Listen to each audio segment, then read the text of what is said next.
got so much fucking design on right now. Bring it down, bring it down, make it come out. I got 3 old guys, I'm the guap, bitches on my line, and you know.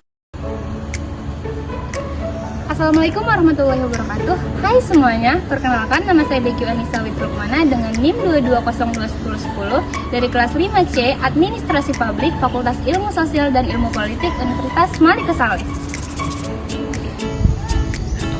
Baiklah, jadi saya sudah menganalisis Peraturan Daerah Kabupaten Langkat Nomor 5 Tahun 2020 tentang Rencana Induk Pembangunan Pariwisata Daerah. Jadi dalam analisis saya terdapat 4 poin penting dalam pembangunan pariwisata daerah ini. Poin pertama, pariwisata sebagai sektor integral. Maksudnya adalah pariwisata tidak hanya dipandang sebagai sektor ekonomi, tetapi juga sebagai sarana untuk melestarikan nilai-nilai budaya, lingkungan, dan meningkatkan kesejahteraan masyarakat. Poin kedua, pilar pembangunan pariwisata. Pembangunan pariwisata di kawasan Kabupaten Langkat ini didasarkan pada 4 pilar utama. Yang pertama yaitu destinasi pariwisata, kedua pemasaran pariwisata, ketiga industri pariwisata, dan yang keempat kelembagaan pariwisata. Poin yang ketiga yaitu potensi pariwisata Kabupaten Langkat. Kabupaten Langkat memiliki potensi pariwisata yang sangat besar, terutama dalam bidang ekowisata dan budaya.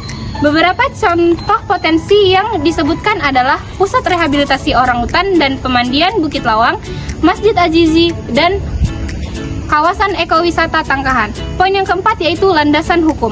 Pembangunan pariwisata di Kabupaten Langkat ini mengacu pada Undang-Undang Nomor 10 Tahun 2009 tentang pariwisata yang memberikan kerangka hukum yang komprehensif. Nah, di sini saya akan membahas tentang evaluasi. Secara umum, dari isi peraturan daerah ini memberikan gambaran yang cukup jelas mengenai pentingnya pembangunan pariwisata di Kabupaten Langkat dan dasar hukum yang melandasinya. Namun, ada beberapa poin yang diperhatikan. Poin pertama, kurangnya detail. Kurang memberikan detail mengenai rencana aksi yang akan dilakukan untuk mengembangkan sektor pariwisata, seperti bagaimana cara meningkatkan kualitas destinasi wisata atau strategi pemasaran yang akan digunakan. Kedua, fokus pada potensi alam. Hanya fokus pada potensi alam Kabupaten Langkat saja, sementara potensi lainnya seperti budaya dan sejarah yang juga dimiliki daerah ini kurang dibahas secara mendetail. Poin yang terakhir yaitu tantangan pembangunan pariwisata. Tidak menyebutkan secara eksplisit terkait tantangan yang dihadapi dalam pembangunan pariwisata di Kabupaten Langkat, seperti masalah infrastruktur, pengolahan sampah, atau konflik kepentingan. Isi dari peraturan daerah ini merupakan langkah awal yang baik untuk merumuskan rencana pembangunan pariwisata di Kabupaten Langkat. Namun untuk dapat mewujudkan pariwisata yang berkelanjutan dan berdampak positif bagi masyarakat, perlu dilakukan kajian yang lebih mendalam dan perencanaan yang lebih matang. Selain itu, perlu adanya koordinasi yang baik antara pemerintah daerah, pelaku usaha pariwisata, dan masyarakat.